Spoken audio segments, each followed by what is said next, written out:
أعوذ بالله من الشيطان الرجيم بسم الله الرحمن الرحيم سورة أنزلناها وفرضناها وأنزلنا فيها آيات بينات لعلكم تذكرون. Translation: This is a surah which we have sent down and made its rulings obligatory and revealed in it clear commandments so that you may be mindful. الزانية والزاني فاجلدوا كل واحد منهما 100 جلدة ولا تأخذكم بهما رأفة في دين الله إن كنتم تؤمنون بالله واليوم الآخر وليشهد عذابهما طائفة من المؤمنين. Translation: The unmarried woman or man found guilty of adultery, punish each one of them with 100 lashes, and do not let compassion for them prevent you from obeying Allah's law, if you believe in Allah and the last day. And let a group of the believers witness their punishment. Explanation: The punishment prescribed in the above verse is known as prescribed punishment. It is required to be given publicly so that it serves everyone as a deterrent to stay away from the evil act. الزاني لا ينكح إلا زانية أو مشركة والزانية لا ينكحها إلا زان أو مشرك وحرم ذلك على المؤمنين. Translation: A male fornicator would only marry a female fornicator or idolatress, and a female fornicator would only be married to a fornicator or idolater. This is forbidden to the believers. والذين يرمون المحصنات ثم لم يأتوا ب4 شهداء فاجلدوهم 80 جلدة ولا تقبلوا لهم شهادة أبدا وأولئك هم الفاسقون. Translation: Those who accuse chaste, honorable women of illicit sexual relations but do not produce 4 male witnesses who will witness that they personally saw the act being committed, flog them with 80 lashes and do not accept from them any testimony even after. They are indeed transgressors. إلا الذين تابوا من بعد ذلك وأصلحوا فإن الله غفور رحيم. Translation: Except for the ones who repent later on and reform, Allah is all forgiving, most merciful. والذين يرمون أزواجهم ولم يكن لهم شهداء إلا أنفسهم فشهادة أحدهم 4 شهادات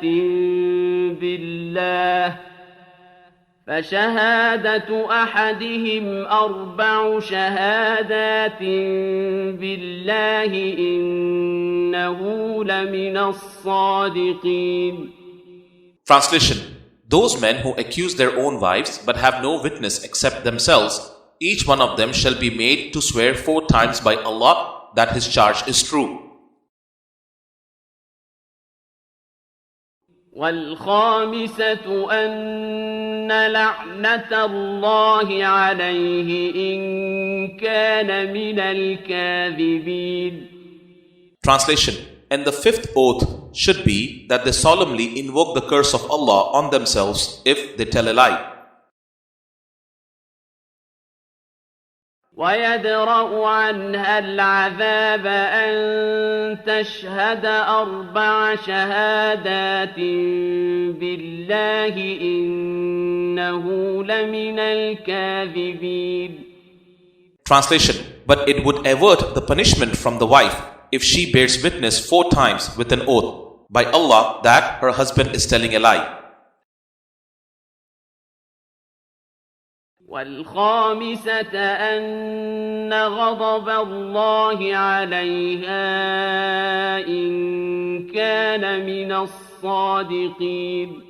Translation: And the 5th oath should be that she solemnly invokes the wrath of Allah on herself if her accuser husband is telling the truth. ولولا فضل الله عليكم ورحمته وأن الله تواب حكيم. Translation: If it were not for Allah's grace and mercy upon you, you would have no method of handling these situations. Allah is the one who accepts repentance, the All-Wise.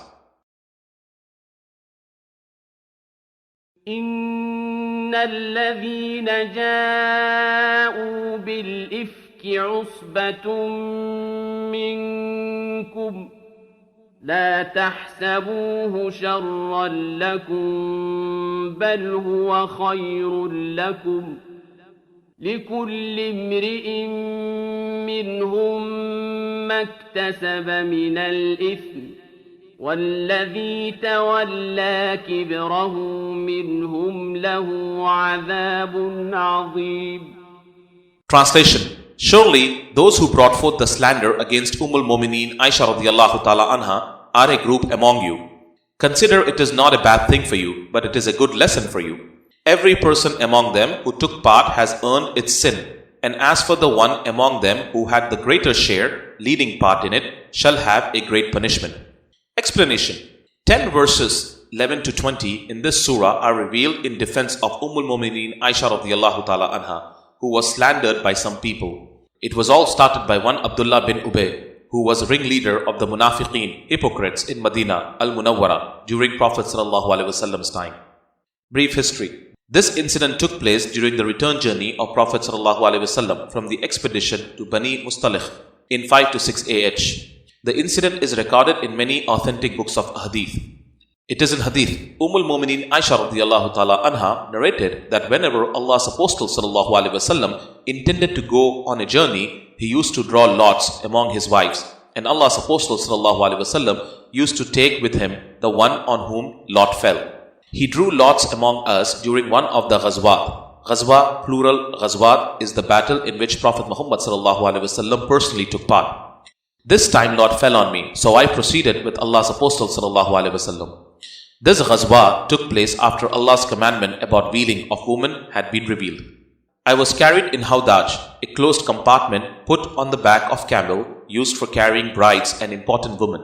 The Hawdaj was brought down when we came to a halt. We remained at that place and the Muslim army went ahead for the battle.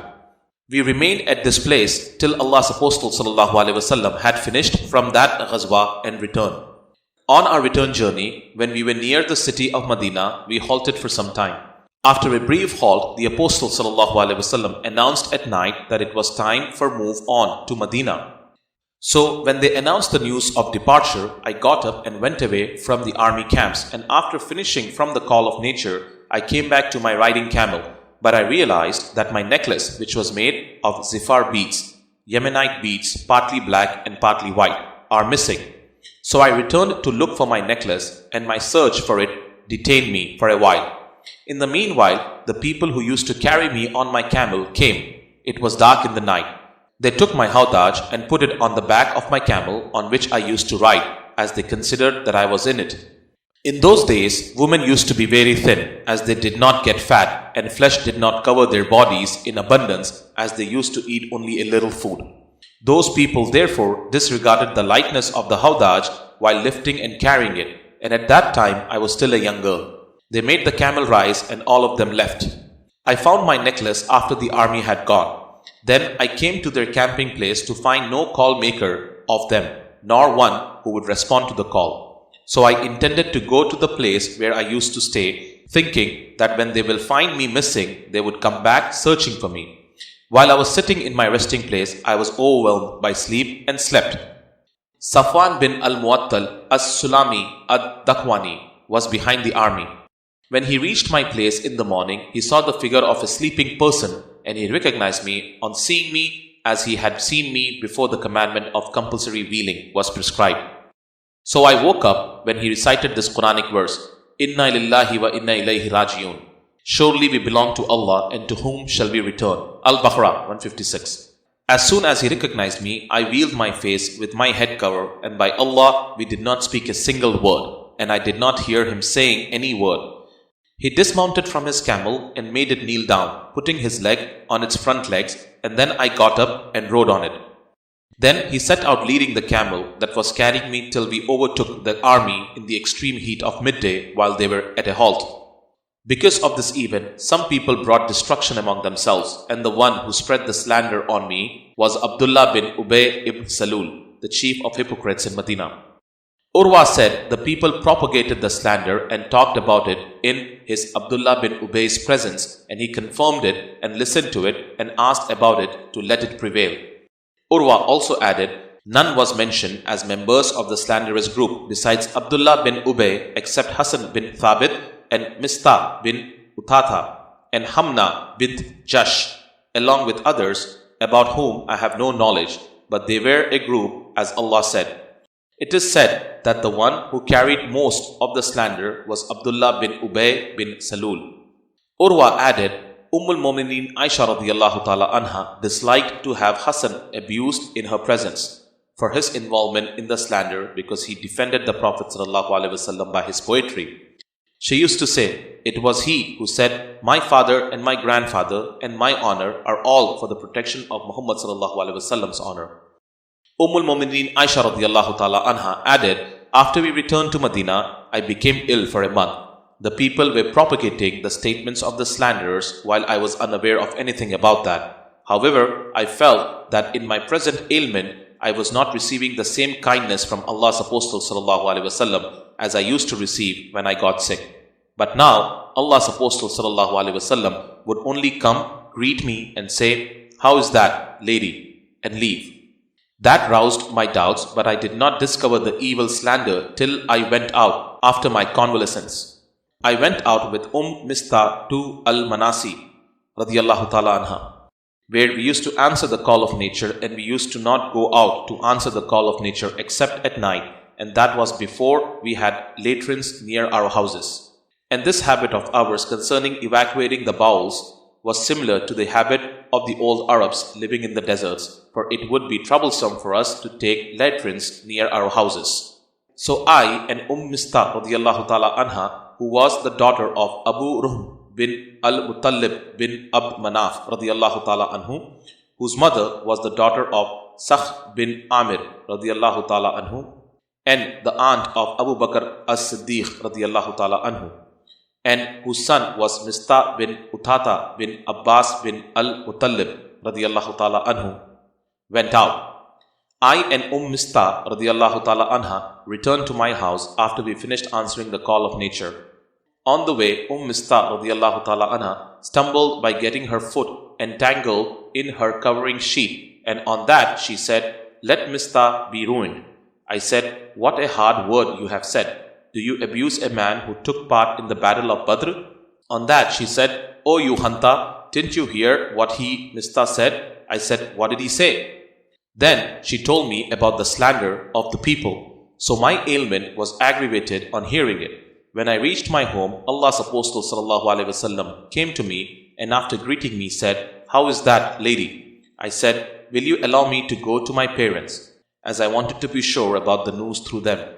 Allah's Apostle sallallahu alaihi wasallam allowed me, and I went to my parents and asked my mother, oh mother, what are the people talking about? She said, oh my daughter, don't worry, for scarcely is there a charming woman who is loved by her husband and whose husband has other wives besides herself, that they, women, would find faults with her.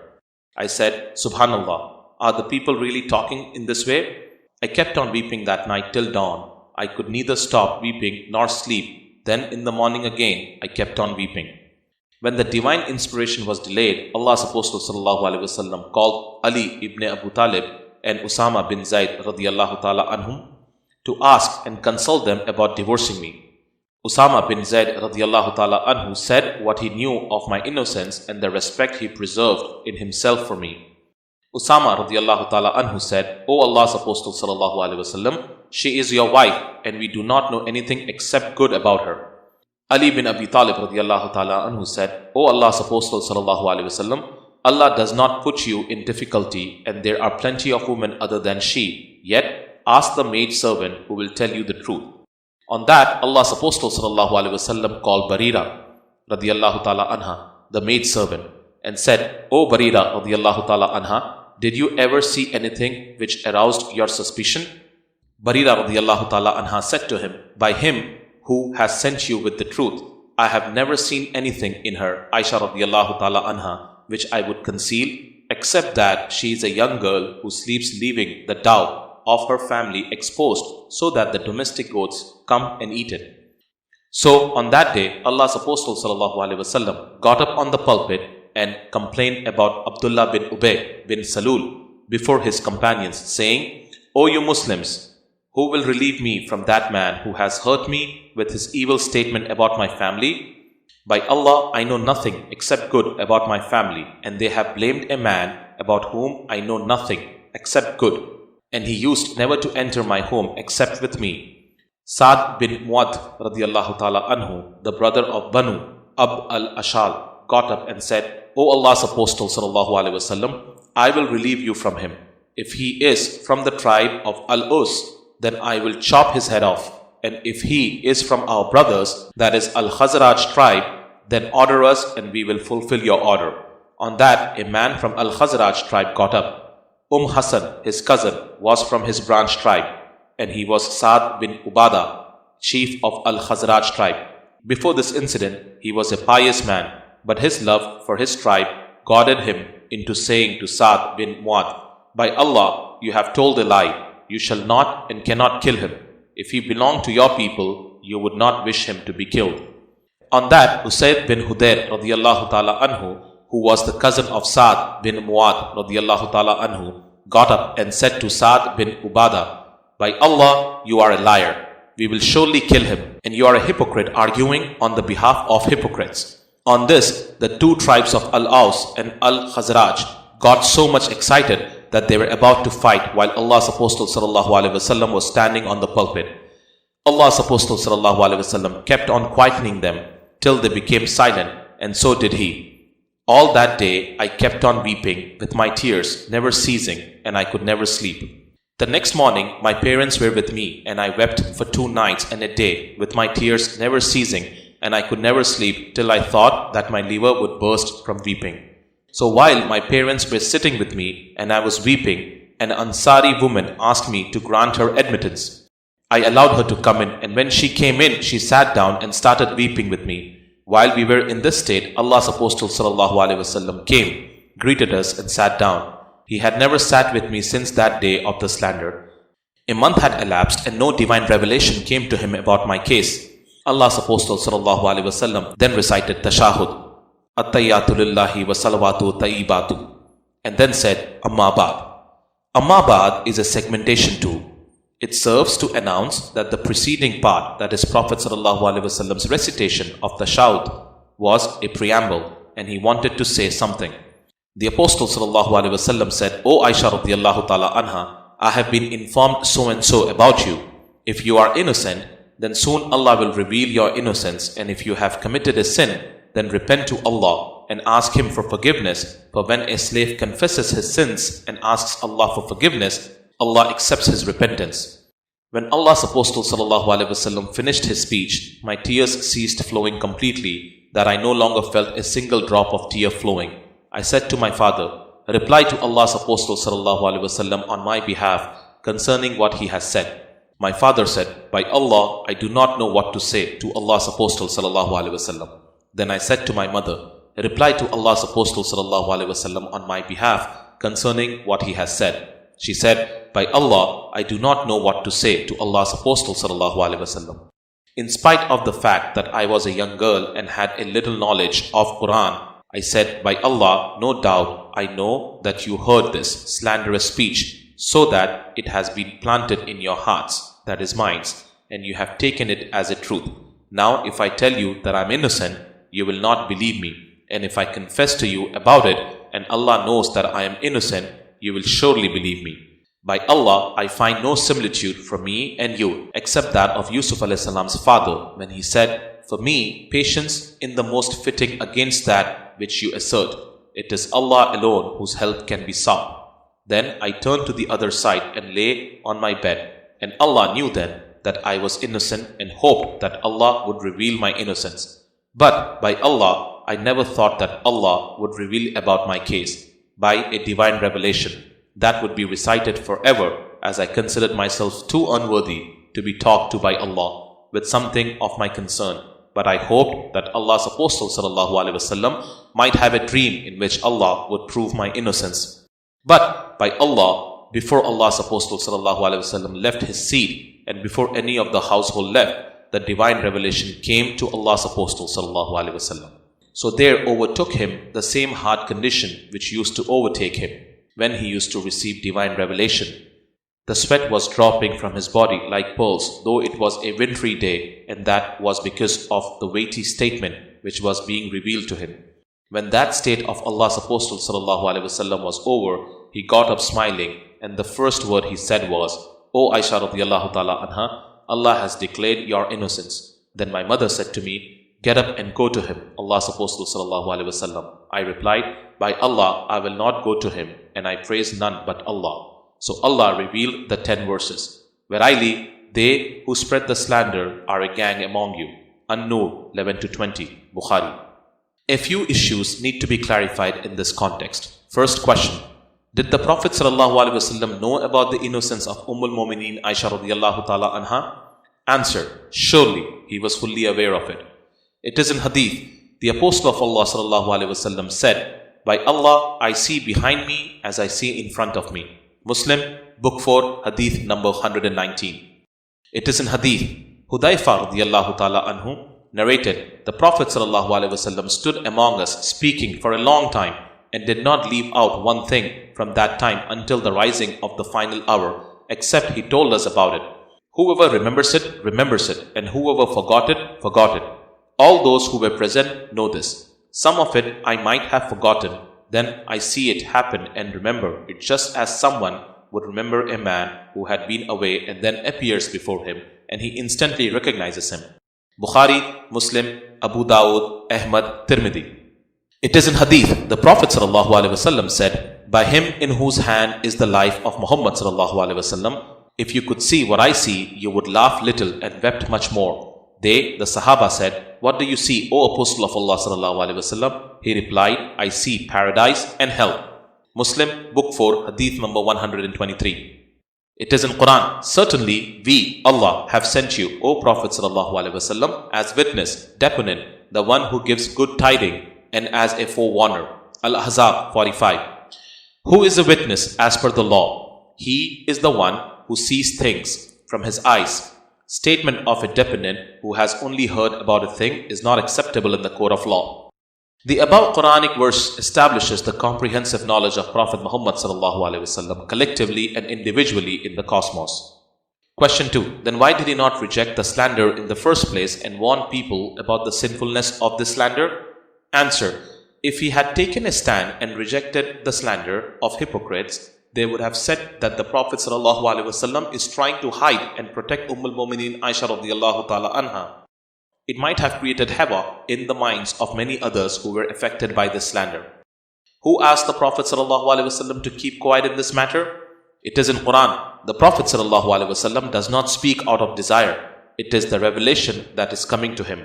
An-Najm 3-4. It is in Hadith. Qatada reported, I said, al-Mu'mineen, tell me about the character of the Apostle of Allah ﷺ. al-Mu'mineen Aisha radiyallahu ta'ala anha said, have you not read the Quran? I said, of course. al-Mu'mineen Aisha radiyallahu ta'ala anha said, verily, the character of the Prophet of Allah ﷺ was the Quran. Muslim. When we study the life of Prophet Muhammad sallallahu alaihi wasallam, we realize that there are certain occasions when he said or acted as he was unaware of things. Why is it so?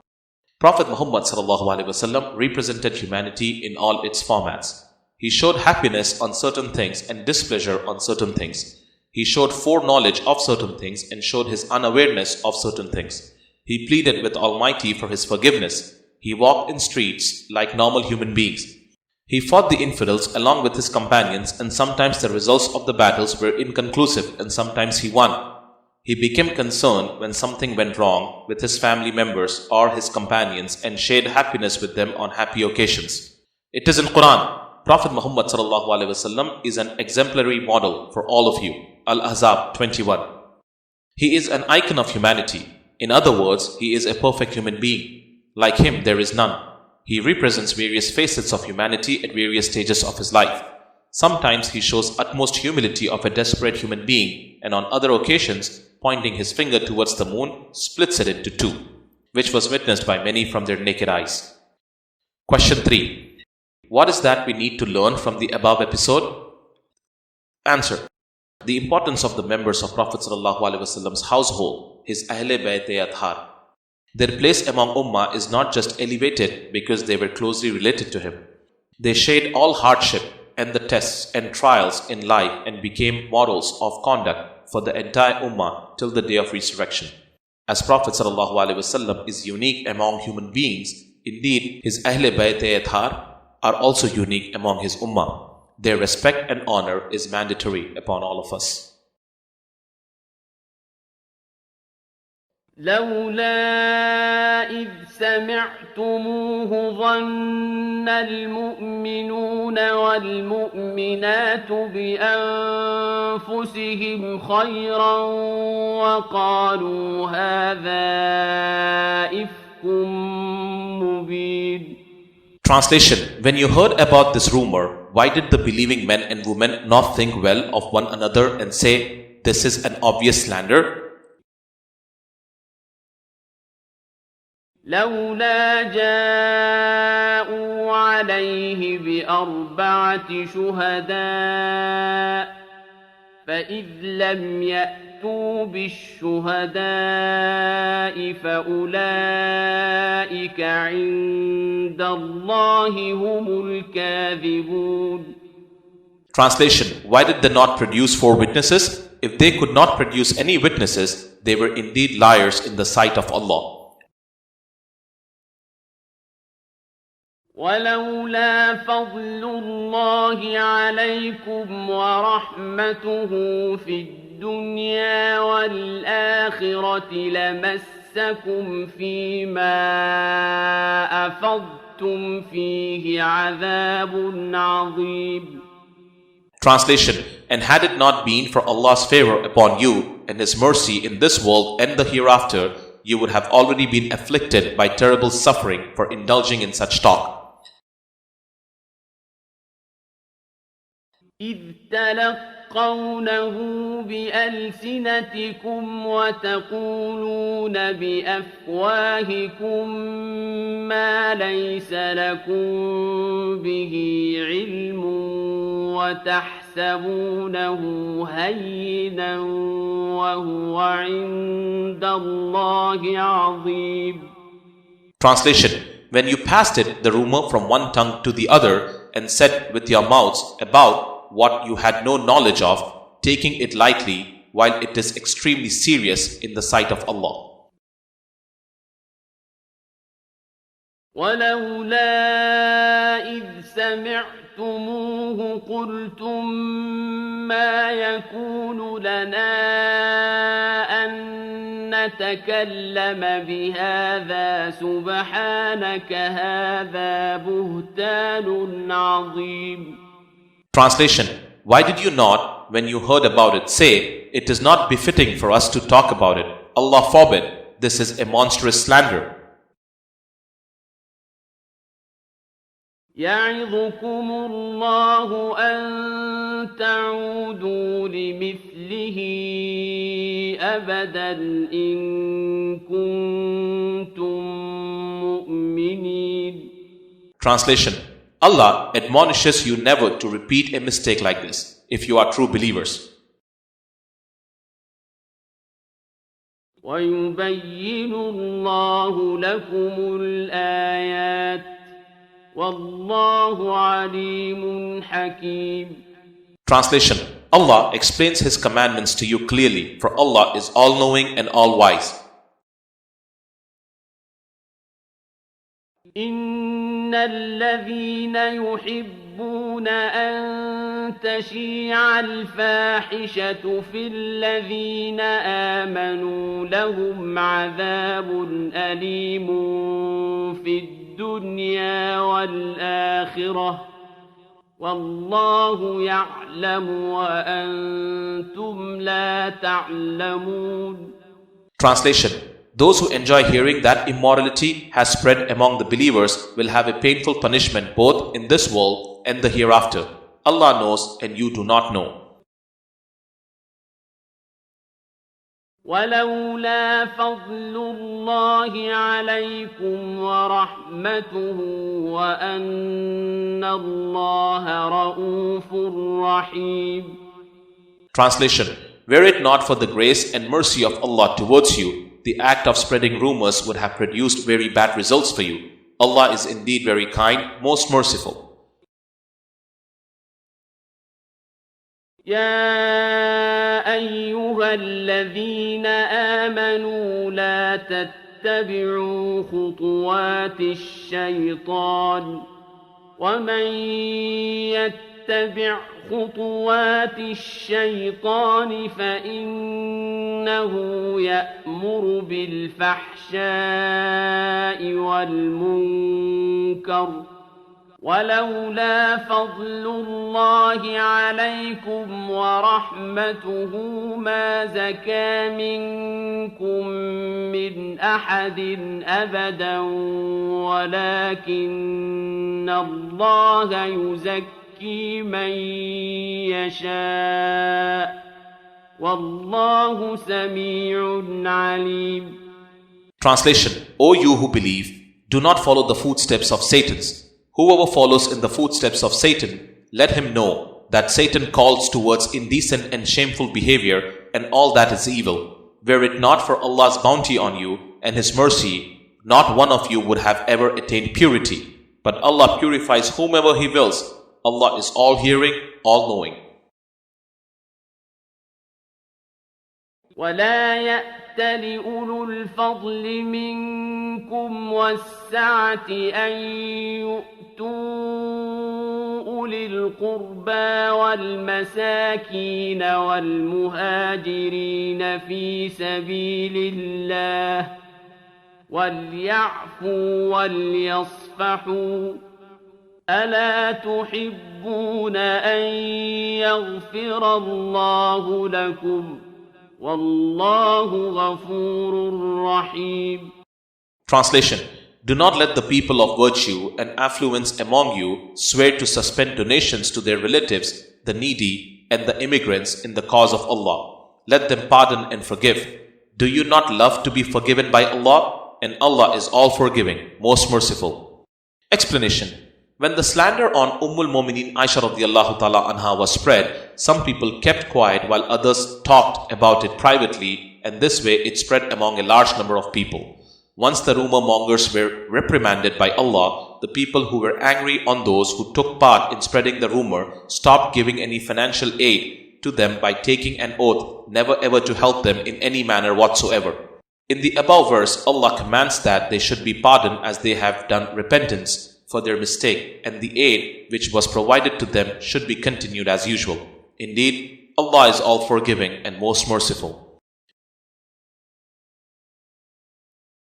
إن الذين يرمون المحصنات الغافلات المؤمنات لعنوا في الدنيا والآخرة ولهم عذاب عظيم. Translation: Surely those who accuse chaste believing women unaware of the evil are cursed in this world and the hereafter, and they shall have a grievous chastisement. يوم تشهد عليهم ألسنتهم وأيديهم وأرجلهم بما كانوا يعملون. Translation: On the day their tongues, hands and feet will testify against them for what they used to do. يومئذ يوفيهم الله دينهم الحق ويعلمون أن الله هو الحق المبين. Translation: On that day, Allah will give them their just penalty in full, and they will know that Allah is the ultimate truth. الخبيثات للخبيثين والخبيثون للخبيثات والطيبات للطيبين والطيبون للطيبات أولئك مبرؤون مما يقولون لهم مغفرة ورزق كريم. Translation: Wicked women are for wicked men, and wicked men are for wicked women, and virtuous women are for virtuous men, and virtuous men are for virtuous women. The virtuous are innocent of what the wicked say. They will have forgiveness and an honorable provision. يا أيها الذين آمنوا لا تدخلوا بيوتا غير بيوتكم حتى تستأنسوا وتسلموا على أهلها ذلكم خير لكم لعلكم تذكرون. Translation: O believers, do not enter houses other than your own until you have sought permission and said greetings of peace to the occupants. This is better for you, so that you may be mindful. فإن لم تجدوا فيها أحدا فلا تدخلوها حتى يؤذن لكم وإن قيل لكم ارجعوا فارجعوا هو أزكى لكم والله بما تعملون عليم. Translation: If you find no one at home, do not enter it until you have been given permission. And if you are asked to leave, then leave. That is purer for you, and Allah has knowledge of what you do. ليس عليكم جناح أن تدخلوا بيوتا غير مسكونة فيها متاع لكم والله يعلم ما تبدون وما تكتمون. Translation: There is no blame on you if you enter houses which are not used for dwelling of common use, and in which you have something belonging to you, and Allah knows what you reveal and what you conceal. قل للمؤمنين يغضوا من أبصارهم ويحفظوا فروجهم ذلك أزكى لهم إن الله خبير بما يصنعون. Translation: Tell believing men to lower their gaze and guard their private parts. That is purer for them. Allah is acquainted with what they do. وقل للمؤمنات يغضضن من أبصارهن ويحفظن فروجهن ولا يبدين زينتهن إلا ما ظهر منها وليضربن بخمرهن على جيوبهن ولا يبدين زينتهن إلا لبعولتهن أو آبائهن أو آباء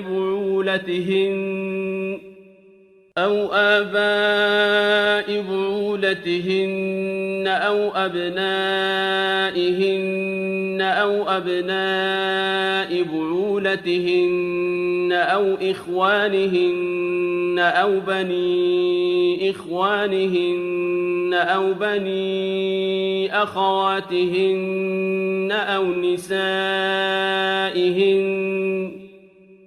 نسائهن أو ما ملكت أيمانهن أو التابعين غير أولي الإربة من الرجال أو الطفل الذين لم يظهروا على عورات النساء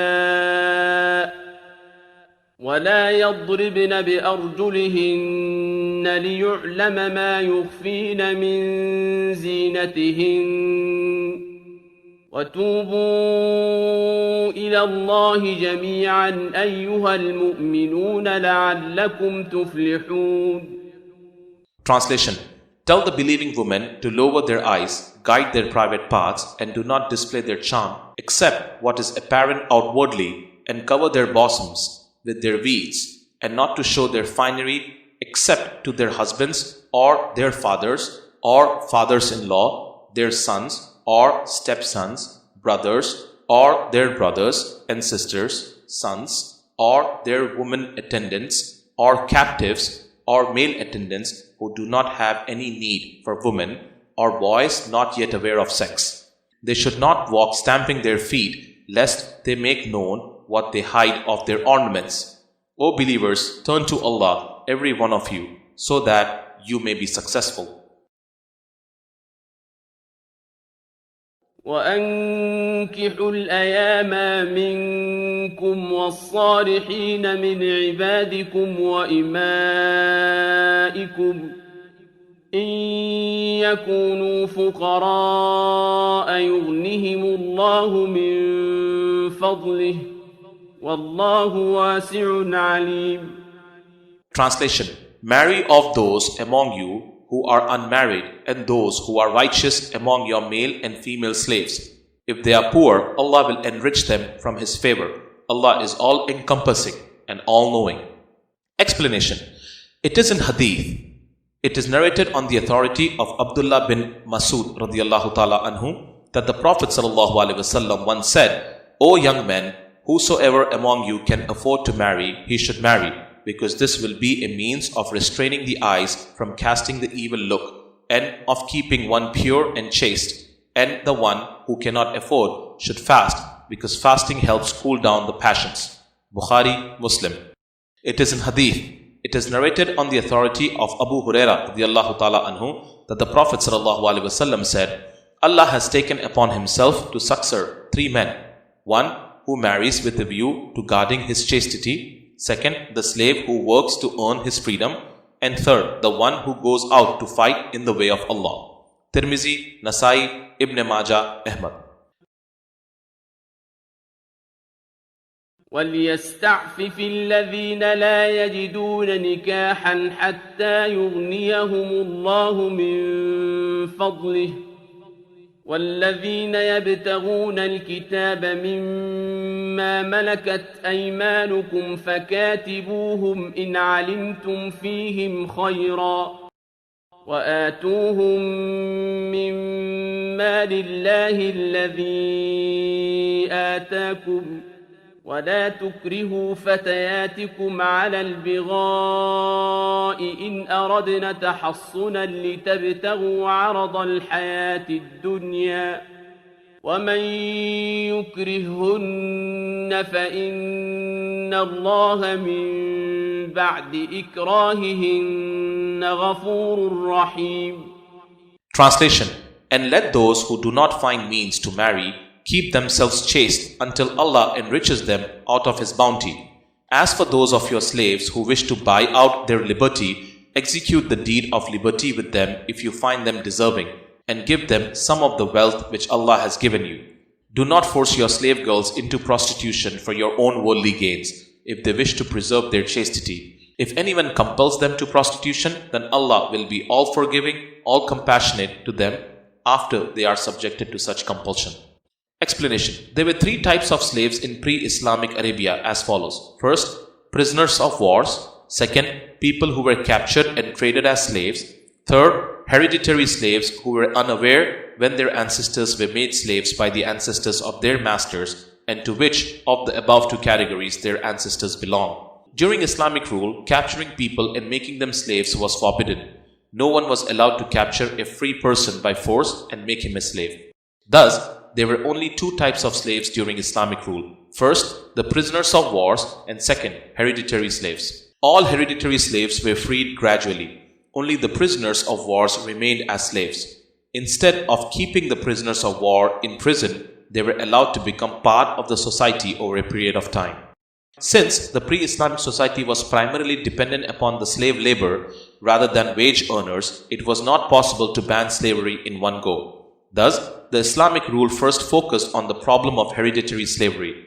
The ownership rights of the people of the hereditary slaves were not abrogated en masse, as it would have paralyzed the entire social and economic order of the society those days.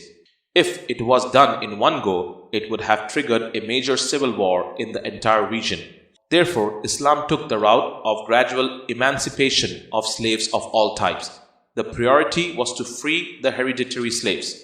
A great movement of emancipation of slaves was introduced in which people were educated, persuaded, and motivated to free slaves willingly. To earn their salvation in hereafter, people were encouraged to free slaves. Also, slaves were made to be freed as an expiation of their wrong deeds. Slaves were encouraged to earn, make some money, and pay for their freedom. Wealthy men were encouraged to help such slaves in finding work and by helping them financially. People were encouraged to marry slave girls. There was a strict law to take care of slaves, as people were required to provide food to the slaves, what they eat, and provide clothes to them, what they wear. It is reported that Prophet Muhammad ﷺ freed 63 slaves. al-Mu'mineen Aisha radiyallahu ta'ala anha freed 67 slaves. Abbas bin Abdul Muttalib radiyallahu ta'ala anhu freed 70 slaves. Hakim bin Hizam radiyallahu ta'ala anhu freed 100 slaves. Abdullah bin Umar radiyallahu ta'ala anhu freed 1,000 slaves. Zulkala Himyari radiyallahu ta'ala anhu freed 8,000 slaves. Abdur Rahman bin Auf radiyallahu ta'ala anhu freed 30,000 slaves. Usman bin Affan, Abu Bakr, Umar and Ali radiyallahu ta'ala anhum freed thousands of slaves. There was a movement among people in freeing slaves to earn Allah's favor. Thousands of slaves were bought by Sahaba from the non-believers and freed, and within no time the hereditary slavery was completely eliminated from the Arabian Peninsula. Even among the prisoners of wars, the women became part of Muslim society as they were allowed to live as wives. The rule was any children born to these women were treated as free men and women. Equal rights were given to such women in living, food, clothing. No injustice was allowed in any manner whatsoever. As far as men were concerned, people got them married to their daughters. They were made governors of provinces and some of them became kings after the death of their masters.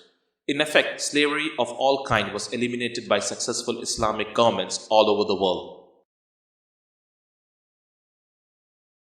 وَلَقَدْ أَنزَلْنَا إِلَيْكُمْ آيَاتٍ مُبَيِّنَاتٍ وَمَثَلًا مِنَ الَّذِينَ خَلَوْا مِن قَبْلِكُمْ وَمَوْعِظَةً لِلْمُتَّقِينَ. Translation: We have sent down to you verses making things clear and the description of those who passed before you and an advice to those who fear Allah.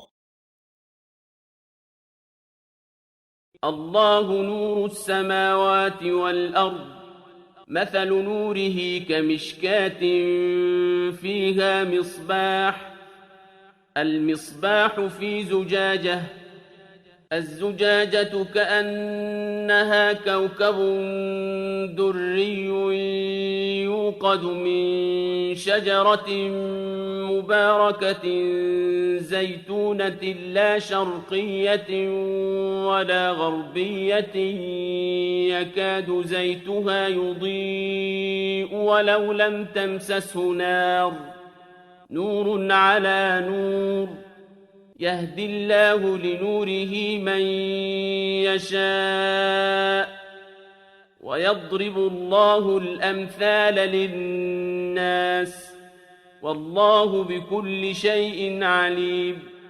Translation: Allah is the light of the heavens and earth. The similitude of his light is as a niche wherein is a lamp. The lamp is a glass. The glass is as it were a shining star. This lamp is kindled from a blessed tree, an olive neither of the east nor of the west, whose oil would almost glow forth of itself, though no fire touched it. Light upon light. Allah guides to His light whom He will, and Allah speaks to mankind in allegories, for Allah knows all things. Explanation. The light upon light mentioned in the above verse refers to Prophet Muhammad sallallahu alaihi wasallam. It is established from Quran and a hadith that Allah created the nur of Prophet Muhammad sallallahu alaihi wasallam first, which is the abstract form of this cosmos, and from his nur He created the entire cosmos. First, Suyuti said in Al-Riyad Al-Aniqa, Ibn Jubair radiyallahu ta'ala anhu and Ka'b al-Ahbar radiyallahu ta'ala anhu said, what is meant by the second light in light upon light is Prophet Muhammad sallallahu alaihi wasallam, as it is also described in verse 46, Surah Al-Ahzab, as he is the apostle and the expositor and the conveyor from Allah of what is enlightening and manifest. Second, it is in hadith. It is related that Jabir ibn Abdullah radiyallahu ta'ala anhu said to Prophet sallallahu alaihi wasallam, O Apostle of Allah sallallahu alaihi wasallam, may my father and mother be sacrificed for you. Tell me the first thing Allah created before all things. The Prophet sallallahu alaihi wasallam said, O Jabir radiyallahu ta'ala anhu, the first thing Allah created was the light of your Prophet sallallahu alaihi wasallam from his light, and everything else was created from that light. Part of hadith. The above hadith was narrated by Abdul Razzaq D 211 AH in his Musannaf according to Khastalani in Al-Mawahib al-Dunya 1-55 and Zarqani in his Shar al-Mawahib 1-56 of the Matba al-Amira edition, Cairo. There cannot be any doubt as to the reliability of Abd al-Razzaq as a narrator. Bukhari took 120 narrations from him while Muslim took 400. Bayhaqi also narrated the above hadith with a different wording in Dalail al-Nubuwa according to Zurqani in his Shar al-Mawahib 1-56 of the Matba al-Amira, Cairo. Also, Diyar Bakri narrated it in Tarikh al-Khamis 1-20. The authenticity of the above hadith is also proved from the following Quranic verses and a hadith. Third, it is in Quran. From Allah has come to you a light and a book manifest. Al-Ma'idah 15. The above verse is very clear in describing Prophet Muhammad sallallahu alaihi wasallam as nur from Allah. In the exegesis tafsir of the above verse, many well-known ulama have confirmed that the light refers to Prophet Muhammad sallallahu alaihi wasallam. References: A. Suyuti in Tafsir al-Jalalain. B. Feruzabadi in the Tafsir Ibn Abbas entitled Tanwir al-Mikhbas, page 72. C. Imam Fakhr al-Din al-Razi in his Tafsir al-Kabir 11-189. D. Khadi Baidawi in his Tafsir entitled Anwar at-Tanzil. E. Al-Baghawin in his Tafsir entitled Ma'lim at-Tanzil 2-23. F. Al-Shirbini in his Tafsir entitled Al-Siraj al-Munir, page 360. G. The author of Tafsir Abi Saud 4-36. H. Thanullah Panipati in his Tafsir Al-Mazhari 3-67. I. Sheikh Muhammad Abdul Khadir Siddiqi Rahmatullah Alayh in his Tafsir Siddiqi. J. All ulama Ahl Sunnah in their translations and tafasir. K. Ibn Jarir al-Tabari in his Tafsir Jami al-Bayan 6-92. L. Al-Khazin in his Tafsir 2-28. M. Al-Nafasi in his commentary entitled Tafsir al-Madarik 1-276 and Al-Khasimi in his Mahasin at-Tawil 6-1921. N. Ahmad al-Sabi in his super commentary on Tafsir al-Jalalain 1-258. M. Sayyid Mahmud al-Alusi in his commentary entitled Tafsir Ruh al-Ma'ani 6-97. Fourth, it is in Quran. Believe therefore in Allah and His Apostle sallallahu alaihi wasallam and in the light which we have sent down, and Allah is well acquainted with all that you do. At-Taghabun 8. Some people translate Nur in the verse as Quran. If we translate it this way, it will contradict the verse mentioned at number 3 above. Thus, the meaning of the above verse is Allah commands human beings to believe in Allah, His Apostle Muhammad sallallahu alaihi wasallam, and the light of Prophet Muhammad sallallahu alaihi wasallam, which has come down upon humanity in the shape of Hidayah through Prophet Muhammad sallallahu alaihi wasallam via Quran Mubin and Siratul Nabi sallallahu alaihi wasallam. في بيوت أذن الله أن ترفع ويذكر فيها اسمه يسبح له فيها بالغدو والآصال. Translation: This light can best be obtained, and those guided to it are found in some houses that are usually concealed from people's eyes, and for which Allah has provided a way for them to be built and appreciated, and for His name to be mentioned and invoked therein. In them glorify Him in the morning and evening. Explanation: The above verse may be a reference to Khanqa, residence of Awliya Allah. It may also be a reference to some mosques where Sahih ul-Aqidah pious Muslims go for salah and zikr. رجال لا تلهيهم تجارة ولا بيع عن ذكر الله وإقام الصلاة وإيتاء الزكاة يخافون يوما تتقلب فيه القلوب والأبصار. Translation: By men, awliya Allah, whom neither commerce nor exchange nor any other worldly preoccupations can divert from the remembrance of Allah, in establishing the salah and paying the zakah. They are in fear of a day on which all hearts and eyes will be overturned. ليجزيهم الله أحسن ما عملوا ويزيدهم من فضله والله يرزق من يشاء بغير حساب. Translation: Allah will reward them in accordance with the best of what they have ever done, and give them yet more out of His bounty. Allah provides beyond all measures for whom He wills. والذين كفروا أعمالهم كسراب بقيعة يحسبه الظمآن ماء حتى إذا جاءه لم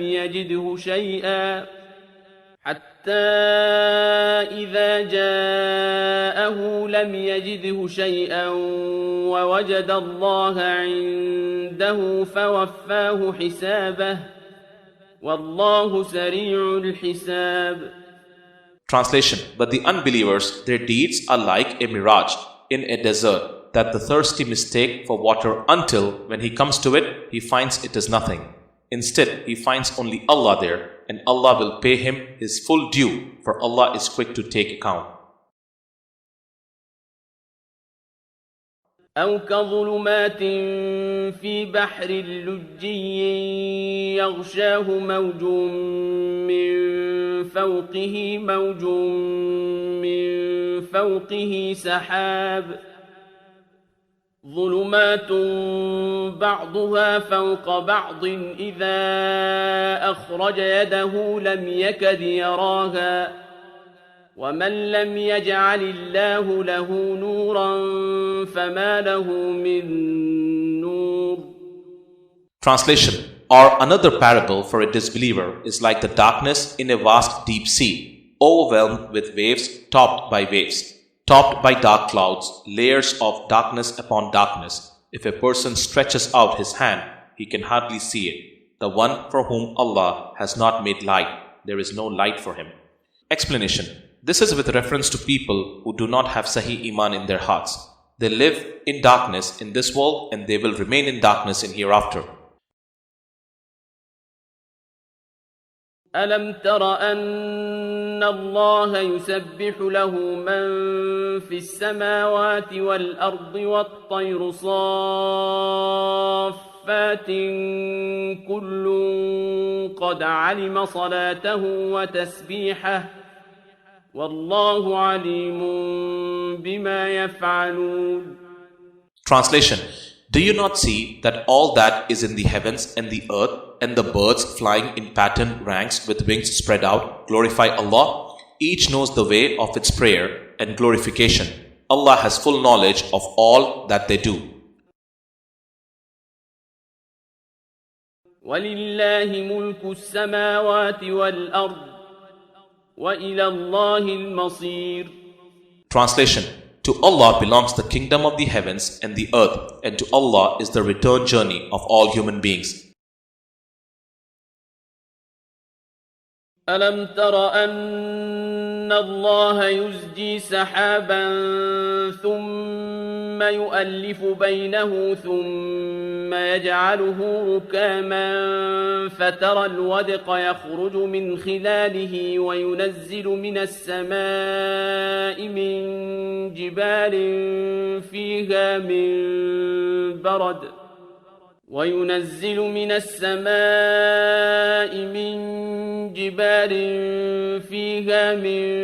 برد فيصيب به من يشاء ويصرفه عن من يشاء يكاد سنا برقه يذهب بالأبصار. Translation: Do not you see that Allah drives the clouds, then brings them together, and then piles them into heaps until you see rain come pouring from them? He sends down from the sky mountains of clouds filled with hail, striking with it whom He wills, and averting it from whom He wills. The flash of its lightning almost blinds the eyes. يقلب الله الليل والنهار إن في ذلك لعبرة لأولي الأبصار. Translation: Allah causes to alternate the night and the day. Indeed, there is a lesson in this for those who have insight. والله خلق كل دابة من ماء فمنهم من يمشي على بطنه ومنهم من يمشي على رجلين ومنهم من يمشي على أربع يخلق الله ما يشاء إن الله على كل شيء قدير. Translation: And Allah has created every animal from water. Of them there are some that creep on their bellies, some that walk on 2 legs, and some that walk on 4. Allah creates what He wills, for verily Allah has power over all things. لقد أنزلنا آيات مبينات والله يهدي من يشاء إلى صراط مستقيم. Translation: We have indeed sent down revelations clarifying the truth, but Allah guides whoever He wills to the straight path. ويقولون آمنا بالله وبالرسول وأطعنا ثم يتولى فريق منهم من بعد ذلك وما أولئك بالمؤمنين. Translation: They say, We believe in Allah and in the Apostle sallallahu alaihi wasallam, and we obey. But even after that, some of them turn away. They are not real believers. وَإِذَا دُعُوا إِلَى اللَّهِ وَرَسُولِهِ لِيَحْكُمَ بَيْنَهُمْ إِذَا فَرِيقٌ مِّنْهُمْ مُعْرِضُونَ.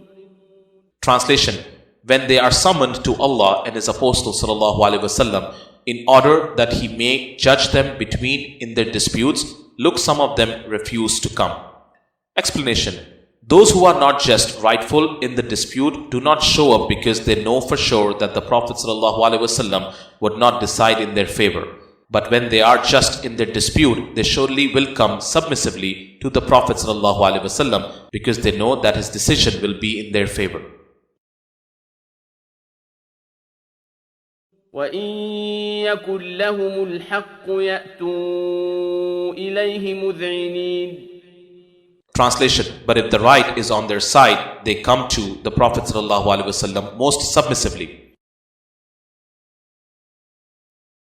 أَفِي قُلُوبِهِم مَّرَضٌ أَمِ ارْتَابُوا أَمْ يَخَافُونَ أَن يَحِيفَ اللَّهُ عَلَيْهِمْ وَرَسُولُهُ بَلْ أُولَٰئِكَ هُمُ الظَّالِمُونَ. Translation: is there a sickness in their hearts that corrupts their will and character, or have they fallen prey to doubts, or do they fear that Allah and His Apostle ﷺ will deal unjustly with them? No, the truth is that they themselves are wrongdoers. إنما كان قول المؤمنين إذا دعوا إلى الله ورسوله ليحكم بينهم أن يقولوا سمعنا وأطعنا وأولئك هم المفلحون. Translation: The answer of the believers who summoned to Allah and His Apostle ﷺ in order that He may judge between them is no other than this. They say, we hear and we obey. These are the people who will attain felicity. ومن يطع الله ورسوله ويخشى الله ويتقه فأولئك هم الفائزون. Translation: For whoever obeys Allah and His Apostle ﷺ is in awe of Allah and is ever mindful of Him. It is they who are the successful. وأقسموا بالله جهد أيمانهم لئن أمرتهم ليخرجن قل لا تقسموا طاعة معروفة إن الله خبير بما تعملون. Translation: They swear by Allah in their most solemn oaths that if you, O Prophet ﷺ, were to command them, they would certainly march forth in Allah's cause. Say, you do not have to swear. Your obedience is well known. Surely Allah is all aware of what you do. Explanation: It is for the believers that they do not have to swear again and again to assure the Prophet ﷺ that they will obey his command. Allah and His Apostle ﷺ know it all, who are sincere, who will obey the call for jihad and who will turn away with excuses. قل أطيعوا الله وأطيعوا الرسول فإن تولوا فإنما عليه ما حمل وعليكم ما حملتم وإن تطيعوه تهتدوا وما على الرسول إلا البلاغ المبين. Translation: Say, obey Allah and obey the Apostle ﷺ. But if you turn away, then he is only responsible for what he has been given to you, and you are responsible for yours. And if you obey him, you will be rightly guided. The Apostle ﷺ's responsibility is only to deliver the message clearly. وعد الله الذين آمنوا منكم وعملوا الصالحات ليستخلفنهم في الأرض كما استخلف الذين من قبلهم وليمكنن لهم دينهم الذي ارتضى لهم وليبدلنهم من بعد خوفهم أمنا يعبدونني لا يشركون بي شيئا ومن كفر بعد ذلك فأولئك هم الفاسقون. Translation: Allah has promised those of you who believe and do good deeds that He will most certainly make them vicegerent in the earth as He has made their ancestors before them, and that He will establish for them their religion, the one which He has chosen for them, and that He will change their present state of fear into peace and security. Let them worship me alone and not to commit shirk with me. And if anyone rejects faith after this, it is they who are the transgressors. Explanation: The above verse is such an assurance for our present-day Muslims who are globally suffering in the hands of the enemies of Islam. What is required is to have Sahih Iman and Taqwa. Join these two in your life, the rest will be taken care of by your Lord. He will make resources for you and will surely change your present state of humiliation in the world and will make you the vicegerent again on planet Earth. وأقيموا الصلاة وآتوا الزكاة وأطيعوا الرسول لعلكم ترحمون. Translation: So establish Salah and pay Zakah and obey the Apostle ﷺ that you may receive mercy. لا تحسبن الذين كفروا معجزين في الأرض ومأواهم النار ولبئس المصير. Translation: Do not even think that the unbelievers can ever escape Allah on earth. Their refuge will be the fire. What an evil destination.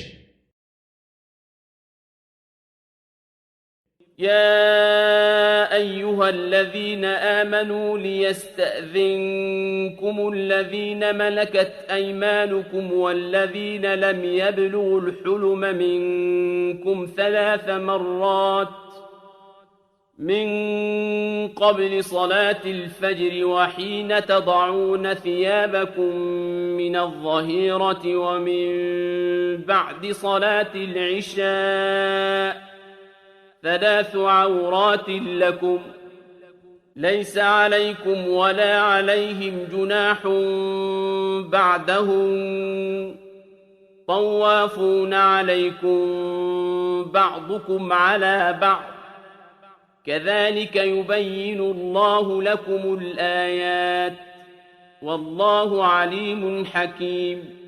Translation: O believers, let your servants and those children who have not yet attained puberty ask your permission before coming into your room to see you on 3 occasions: before Fajr, at noon when you put off your clothes, and after the Isha.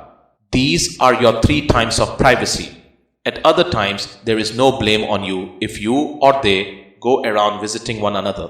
Thus Allah makes His revelations clear to you, for Allah is all-knowing, all-wise. وَإِذَا بَلَغَ الْأَطْفَالُ مِنكُمُ الْحُلُمَ فَلْيَسْتَأْذِنُوا كَمَا اسْتَأْذَنَ الَّذِينَ مِن قَبْلِهِمْ كَذَلِكَ يُبَيِّنُ اللَّهُ لَكُمْ آيَاتِهِ وَاللَّهُ عَلِيمٌ حَكِيمٌ. Translation: And when your children reach the age of puberty, let them seek permission to come into your room, as their seniors do. This is how Allah makes His revelations clear to you, for Allah is all-knowing, all-wise. والقواعد من النساء اللاتي لا يرجون نكاحا فليس عليهن جناح أن يضعن ثيابهن غير متبرجات بزينة وأن يستعففن خير لهن والله سميع عليم. Translation: There is no blame on elderly women who are past the age of marriage if they take off their outer clothing, robe of veiling over the clothes, without revealing their adornments, but it would be better for them to guard themselves. Allah is all-hearing, all-knowing.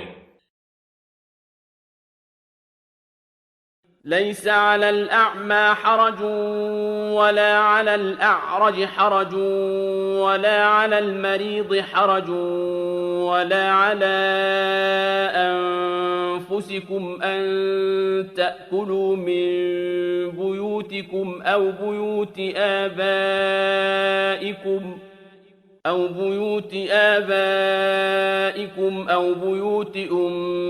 أمهاتكم أو بيوت إخوانكم أو بيوت أخواتكم أو بيوت أعمامكم أو بيوت عماتكم أو بيوت أخوالكم أو بيوت خالاتكم أو ما ملكتم مفاتحه أو صديقكم ليس عليكم جناح أن تأكلوا جميعا أو أشتاتا فإذا دخلتم بيوتا فسلموا على أنفسكم تحية من عند الله مباركة طيبة كذلك يبين الله لكم الآيات لعلكم تعقلون. Translation: There is no harm if the blind, the lame, the sick, or you yourselves eat in your own houses or the houses of your fathers, mothers, or your brothers' houses, or those of your sisters, or your father's brothers or sisters, or your mother's brothers or sisters, or in the houses whose care is entrusted to you, or the houses of your friends. There is nothing wrong with your eating either together or separately, but when you enter any house, give greetings of peace upon each other, a greeting from Allah blessed and good. In this way, Allah makes His revelations clear to you so that you may understand. إنما المؤمنون الذين آمنوا بالله ورسوله وإذا كانوا معه على أمر جامع لم يذهبوا حتى يستأذنوه إن الذين يستأذنونك أولئك الذين يؤمنون بالله ورسوله فإذا استأذنوك لبعض شأنهم فأذن لمن شئت منهم واستغفر لهم الله إن الله غفور رحيم. Translation: The true believers are only those who believe in Allah and His Apostle ﷺ, and who, when gathered with him on a matter requiring collective action, do not depart until they have obtained his permission. Only those who ask your permission are the ones who truly believe in Allah and His Apostle ﷺ. So when they ask your permission to leave and attend to their personal affairs, you may give permission to those of them whom you deem appropriate and seek Allah's forgiveness for them. Indeed, Allah is most forgiving and most merciful. Explanation: The above verse is an important rule of etiquette. The Sahaba are asked to take Apostle ﷺ's permission to come to him, but for leaving, they should leave when he permits them to go. There is no need to ask permission to leave to attend to your personal errand, because the Apostle ﷺ is fully aware of all your needs. If someone seeks permission to leave, the permission is granted with the supplication of the Prophet ﷺ to Allah to forgive him for this. The above has been the practice of awliya Allah and Sufi shuyukh of Ihsan. When they are in the company of their Shaykh-e-Kamil, they sit with full attention towards him, and until he permits them to leave, they won't leave. لا تجعلوا دعاء الرسول بينكم كدعاء بعضكم بعضا قد يعلم الله الذين يتسللون منكم لواذا فليحذر الذين يخالفون عن أمره أن تصيبهم فتنة أو يصيبهم عذاب أليم. Translation: Do not make your calling of the Apostle ﷺ among yourselves as the call of one of you to another. Already Allah knows those of you who slip away, concealed by others. So let those beware who dissent from the Prophet ﷺ's order, lest affliction strike them or a painful punishment. ألا إن لله ما في السماوات والأرض قد يعلم ما أنتم عليه ويوم يرجعون إليه فينبئهم بما عملوا والله بكل شيء عليم. Translation: Beware, whatever is in the heavens and in the earth belongs to Allah. He knows all your thoughts and actions. On the day of judgment, when they will be brought back to Him, He will tell them all that they have done. Allah has the knowledge of everything. صدق الله العلي العظيم وصدق رسوله النبي الكريم صلى الله عليه وآله وسلم.